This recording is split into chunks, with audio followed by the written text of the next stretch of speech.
In this affidavit, I shall mention my personal knowledge regarding Senator Chis Escudero. Maynard Ngu and I are close friends. He is also a close friend and campaign contributor of Senator Chis Escudero. I asked him, "Boss, paano to?" Maynard replied, "Bahala ka na." I asked, "Boss, okay na ba ang 20%? Maynard said, "Okay." After inclusion of the projects in the GAA, I delivered 20% of approximately 800 million or about 160 million to Maynard Ngu, which was meant for Senator Escudero. I would like to add that deliveries of cash were personally made to me, by me, to Maynard Ngu at his office in Manila. Sobrang nakakagulat na balita. Grabe, SP Escudero, nahuli na. Kasabwat ng dating Dpwh si Chis, aarestuhin na sa Senado. Kulong ang hatol, walang piyansa. Ayon sa nakalap nating impormasyon, umaming dinala daw ang 160 milyong piso kay Chis, binulgar ni dating Dpwh Yusek Bernardo. 20% daw ng 800 milyong ang napupunta kay Chis, kulimbat sa flood control. Grabe, SP Escudero, nahuli na. Kasabwat ng dating Dpwh si Chis, aarestuhin na sa Senado. Kulong ang hatol, walang piyansa. Tara panoorin natin. Today, we will hear the testimony of Mr. or former Undersecretary Roberto Bernardo. Kindly stand up so your oath will be administered by the Director General of the Group. Do you swear or affirm to tell the truth, the whole truth, and nothing but the truth in this proceeding? Thank you. You may take your seat. Thank you. Are you ready to make your statement? Yes po, Mr. Chair. You may proceed. Dear Senator Lacson and honorable members of the Blue Ribbon Committee, I am Roberto Bernardo, formerly an Undersecretary for Operations of the Department of Public Works and Highways, DPWH. I was summoned to appear today before the Honorable Blue Ribbon Committee and required to testify in connection with its ongoing inquiry in aid of legislation into the reported anomalies in certain DPWH projects, flood control projects. Bago ko po ilahad ang aking nalalaman sa mga bagay na nais tumbukin ng kagalang-galang na Blue Ribbon Committee, ako po ay umaamin sa aking maling nagawa.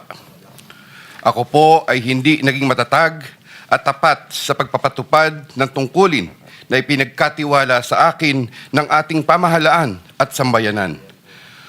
Taus-puso at puno ng pagsisisi na ako po ay humihingi ng kapatawaran sa Diyos, sa ating bansa at mga kababayan, gayon din sa aking pamilya, mga kaibigan at sa lahat ng aking binigo. Nakagawa po ako ng pagkakamali at pinahintulutan ko po ang aking sarili na maging kasangkapan sa pagpapatupad ng isang masamang gawain. Handa po akong gawin ang lahat ng nararapat upang maiwasto ang aking kamalian at maiwasan na ito'y mangyaring muli. I wish to assure the Honorable Blue Ribbon Committee of my full cooperation with the investigation. I am submitting an affidavit outlining my knowledge and of and involvement in certain events material to the subject of investigation. Moreover, I will disclose and expound on related incidents within my personal knowledge, mindful not only of the materiality of my testimony, but also of my rights, as well as fearful of what effects my disclosures will have on my family's safety and well-being. I have applied before the Department of Justice for coverage as a state witness under Republic Act No. 6981, otherwise known as Witness Protection, Security and Benefit Act. I hope the Honorable Blue Ribbon Committee will find merit in my application and favorably endorse the same to the DOJ. With the assurance of the Honorable Blue Ribbon Committee that my rights and benefits under RA 6981 shall be respected, I am prepared to submit the aforesaid affidavit to Honorable Blue Ribbon Committee and swear to and testify on the same, with the approval of the Honorable DOJ Secretary on the disclosure thereof for such purposes. The highly sensitive nature of the disclosures made in my affidavit cannot be stressed enough. These deal with involvement in irregularities of 4 senators and 1 congressman, 1 member of a constitutional commission, and 1 undersecretary, seriously undermining public trust in 2 out of 3 branches of our government and a constitutional body, thereby posing a significant threat to our national security as it may lead to political instability, which may weaken the ability of the government to function effectively. 25 of September 2025, Makati City, Metro Manila. And this, Mr. Chair, signed na po ito. Okay. May we hear from Secretary Remulla since he mentioned about his application for admission into the program? Your Honor, we will have to evaluate his statements in relation to all the other testimonies that we have gathered in the DOJ and in the Blue Ribbon Committee. The Senate President, Mr. Chairman, Kulong. yeah. We would like to listen to your sworn affidavit, if you have one, or an affidavit that you will swear to complete the disclosure that you're talking about. Otherwise, those are mere general statements. Please, thank you. Yes, Mr. President, Mr. Chair, may I be allowed to read the Yes, you may proceed, Yusek Bernardo. affidavit? I, Roberto R. Bernardo, Filipino, of legal age, a resident of Malolos City, Bulacan, under oath, deposed and state. In connection with the ongoing Senate Blue Ribbon Committee investigations, I intend to submit this affidavit which provides details of my knowledge about matters within my jurisdiction relating to flood control projects when I was still serving as Undersecretary for Operations of the Department of Public Works and Highways. This affidavit lays out details. Sorry, excuse me. You have your counsel now with you? Yes, sir. Yes, po, Okay, Mr. on Chair. record. Okay. This affidavit lays out details of the involvement of legislators as well as other government officials with a commitment on my part to expand these disclosures as my best recollection of facts and records may serve. Since number 3, since the received an invitation to appear in these proceedings, I began collating, vetting, and consolidating all written communications, documents, tables, and matrices and lists in my possession, the retrieval of which has been difficult since I retired from public service last August 2025. With the benefit of more time and greater freedom to access files, I am confident that I can provide even more material and relevant evidence that would clarify the issues once and for all. Number 4, more importantly, I am executing and submitting this affidavit with my full and absolute consent as an integral part of my application to be admitted under the Witness Protection Program through the favorable recommendations of the Honorable Chairman of the Blue Ribbon Committee, Senator Ping Lacson, and the Honorable Senate President, Tito Soto, under Section 4, as well as Section 10 of Republic Act Number 6981, otherwise known as Witness Protection, Security, and Benefit Act before the Department of Justice. I attest and confirm that the names, dates, and transactions mentioned hereunder are based on my direct personal knowledge and have ample documentary support where necessary or desirable if given full opportunity to retrieve the same. Background facts. I earned my bachelor's degree in Bachelor of Science in Civil Engineering in 1984. I'm a registered civil engineer by profession. In the year 1985, I began my 40-year stint in the Dpwh as a laborer. I then climbed the ranks through the years as Associate Civil Engineer, Engineer 2, Engineer 3, and as Assistant District Engineer, Assistant Regional Director. I then became Assistant Regional Director CESO 4 sometime in 2012 until my appointment as Assistant Secretary in 2016. I finally became Undersecretary more than a year later and remained such until my retirement on August 2025. I met former District Engineer Henry Alcantara during my assignment in the Laguna 2nd District Engineering Office. Engineer Alcantara Engineer Bryce Hernandez, Engineer JP Mendoza, and Engineer Algie Jumasig all belong to the Bulacan First DEO.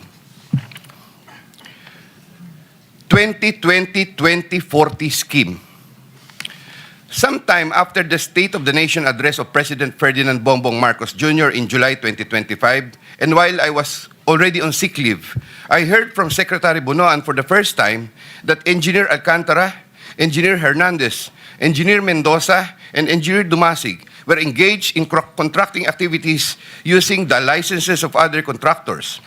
Subsequently, Engineer Hernandez confirmed this arrangement through one of the legislative hearings and by other contractors whose license they used.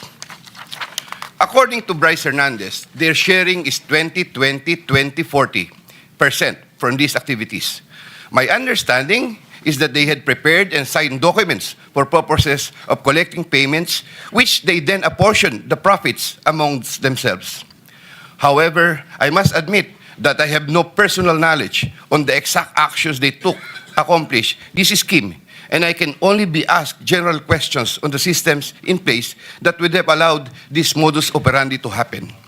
I categorically state that I have neither knowledge nor participation in these business activities, which were entirely done by Engineer Alcantara, Engineer Hernandez, Engineer Mendoza, and Engineer Dumasig on their own.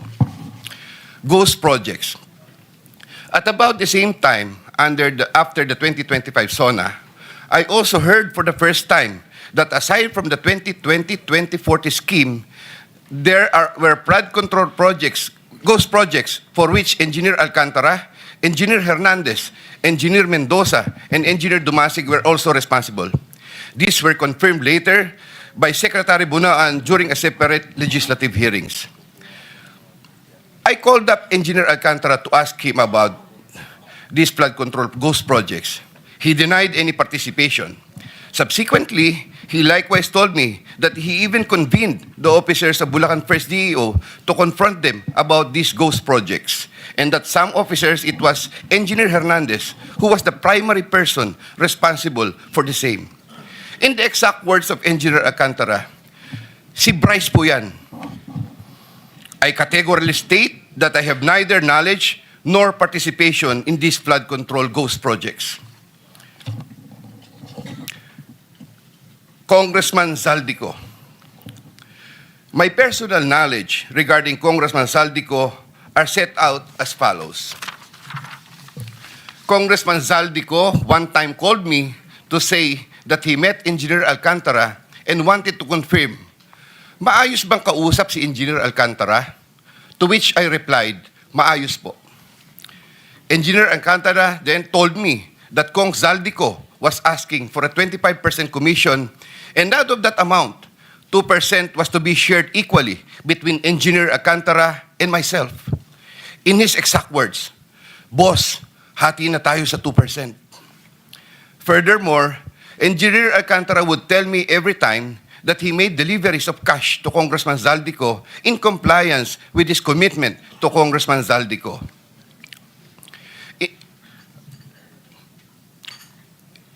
In this affidavit, I shall mention my personal knowledge regarding Senator Chis Escudero as follows. Maynard Ngu and I are close friends, and we go years back. He is also a close friend and campaign contributor of Senator Chis Escudero. Maynard Ngu asked me to submit a list of projects. I personally submitted a list of projects to Maynard Ngu, and some of the items therein pertaining to Valenzuela and Marinduque projects were subsequently included in the General Appropriations Act. A copy of the list of Valenzuela and Marinduque projects is here to attach to this affidavit as Annex A. When I gave him the list and in relation to the commitment, I asked him, Boss, paano to? Maynard replied, bahala ka na. I asked, Boss, okay na ba ang 20%? Maynard said, okay. After inclusion of the projects in the GAA, I delivered 20% of approximately 800 million or about 160 million to Maynard Ngu, which was meant for Senator Escudero. Finally, I would like to add that deliveries of cash were personally made to me, by me, to Maynard Ngu at his office in Manila. I confirm that Commissioner Lipana requested that he be referred to officers of Dpwh's Bulacan 1st DEO. I referred to Engineer Bryce Hernandez. I have no personal knowledge if they were able to secure a project in Bulacan 1st DEO. Furthermore, and subject to possible referral to an executive session upon the approval of the Honorable Chairman, I attest to the broader systemic issues in Dpwh's that are widespread. My statements hereunder are based on personal knowledge and direct interactions with the personalities involved with great risk to my safety and that of my family members. I confirm the following. Yusek Trigiv Olaybar of DepEd. Yusek Trigiv Olaybar used to work for Senator Ramon Bong Revilla and Senator Sani Angara before his appointment as Yusek for the Department of Education. Sometime 2010, I met for the first time Yusek Olaybar, who was then working in the office of Senator Bong Revilla. Later, I learned that he transferred to the office of Senator Edgardo Angara and then later to Senator Sani Angara. Sometime 2024, Yusek Olaybar personally called me for a meeting to discuss about unprogrammed appropriations, supposedly for the office of the Executive Secretary. In the said meeting, he requested me to submit a list of projects. After the meeting, I asked Bulacan 1st DEO to prepare a list of projects for funding. Thereafter, Engineer Alcantara submitted a list of projects worth 2.85 billion. Here to attach as Annex B is a list of those projects. Subsequently, I submitted this list to Yusek Olaybar. Yusek Olaybar told me that the commitment is 15%. In his words, boss, 15 yan. Thereafter, the Dpwh received a special allotment release order for 2.85 billion for the projects listed in Annex B. Engineer Alcantara, from time to time, would collect and deliver the agreed 15% commitment to me, which I delivered or caused to be delivered to Yusek Olaybar in Magallanes, Makati, and other places.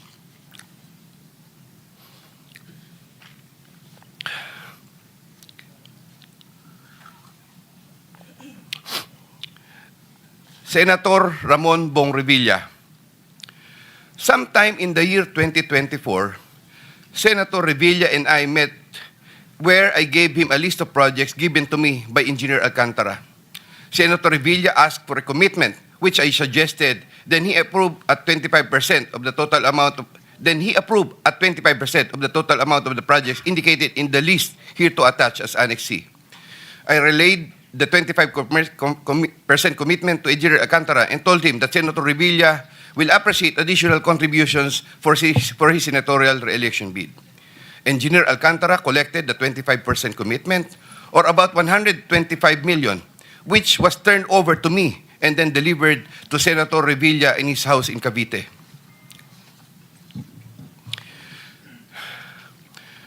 Senator Nancy Binay.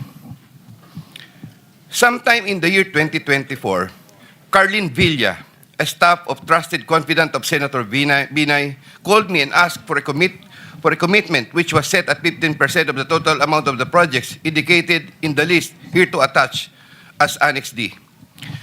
I relayed the 15% commitment to Engineer Alcantara. Engineer Alcantara collected 15% commitment, or about 37 million, which was turned over to me and which I then delivered to Senator Binay at a house in Quezon City. Given the complexities of the transactions and personalities involved, I humbly reserve the right to submit a supplementary affidavit if warranted in the premises. I attest to the truth of the foregoing statements based on my personal knowledge and authentic records. In witness or hope, I will be affixing my signature this day of September 2025 here. Mr. Chair. Yeah, kindly sign your affidavit in the presence of everybody.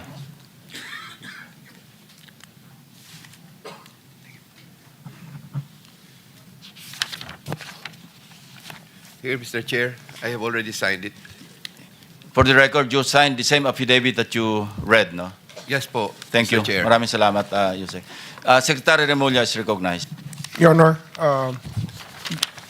after hearing his affidavit and his willingness to disclose all other details about the transactions that happened under his watch, may I respectfully ask the committee to allow the DOJ to have an evaluation of Mr. Bernardo immediately.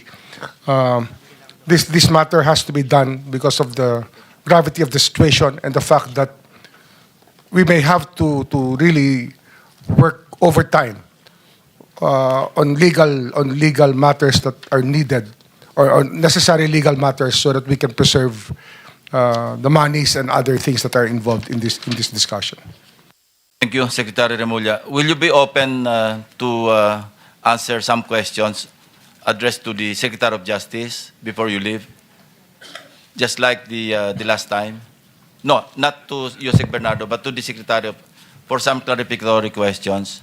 I mean, to the Secretary of DOJ, not to the affiant.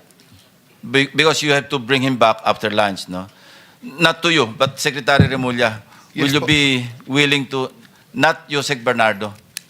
I'm referring my question to Secretary Remulla. If you're willing to accommodate just a few questions from the members, if they're... Yes, Your Honor. Of course, Okay. Your Honor. So we'll start with whoever. Senator Erwin Tulfo is first on the list. Kindly limit your questions to, in the meantime, no, to Secretary Remulla. Mamaya na lang yung kay Undersecretary Bernardo. Meron. Anybody? You have some questions? The same naman lang rin, Mr. Chair, na pag alis ni Secretary Remulla, alis din si Bernardo, baka pwedeng magtanong na kay Bernardo. Hindi. Ang kasundan natin, pagbalik na lang, kasi hahaba eh. And they have work to do. So we are accommodating them in the same manner that we accommodated Alcantara, Engineer Alcantara, to be brought immediately to the DOJ for evaluation, for some procedure. Then after that, we can have all the time in the world. Maski hanggang madaling araw, kung gusto mong tanongin si Yusek Bernardo, O, sir, pero you can. ito, for the benefit of general questions Hindi na, na we're just sana. postponing. We're not rejecting your request to propound questions. Isa kasi sa akin kasi, sir, pag sabi niya ngayon dito, diretso kaagad file ng kaso sa DOJ without Hindi, no, us no, no, giving the benefit na makapagtanong man lang kung Sige. Sen. No, I think the thing is that the Department of Justice, as much as possible, would like to evaluate first. They will not file any cases against anyone. but subsequently, filing of cases will follow. Kung sana naman bago siya makonsider doon, dito muna sa atin. Dahil sa atin niya nilahad yung statement niya, so hindi naman niya nilahad sa DOJ, sa atin muna. So sana makapagtanong tayo bago natin turn over sa DOJ for their consideration.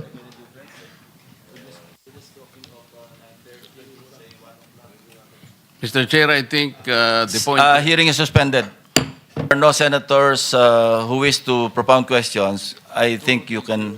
To the Sir- DOJ Secretary. Short Yes, lang for Senator. DOJ. Okay. Yes, sir. Secretary Remulla, sir, Yes, sir. can we confirm from you, so far sa itong tinatakbo ng investigasyon natin, kung ilan na yung na-admit ninyo sa Witness Protection Program from our resource persons, kung meron na ba? Sir, under the Witness Protection Program, dalawang klase ng testigo po. One is a protected witness, people who testify in proceedings.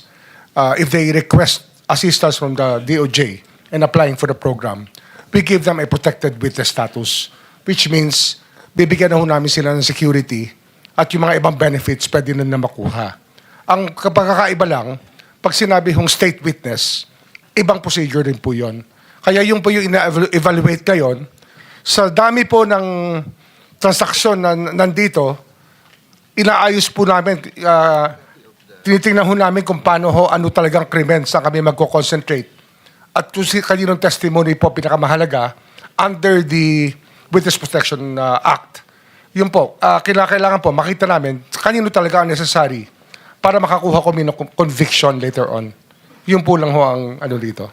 Sir, so far, the level of protection that is being provided to the Diskaya, to Bryce Hernandez, sa ngayon ay sa amin pa lang yan sa Senado? Yes, sir. Wala pa. Sir, I just wrote a letter to the Senate President. I don't know if it was sent here yesterday.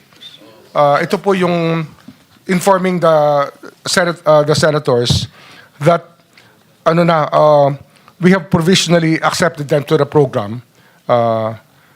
Tapos i-evaluate namin sila as state witnesses, pero bibigyan ho sila ng security mula po sa sulat na to ay matanggap na Senado. Since they're still under itong tatlong taong ito, si Bryce Hernandez, JP Mendoza, and Henry Alcantara, ay nasa custody po ng Senate at naka-contempt.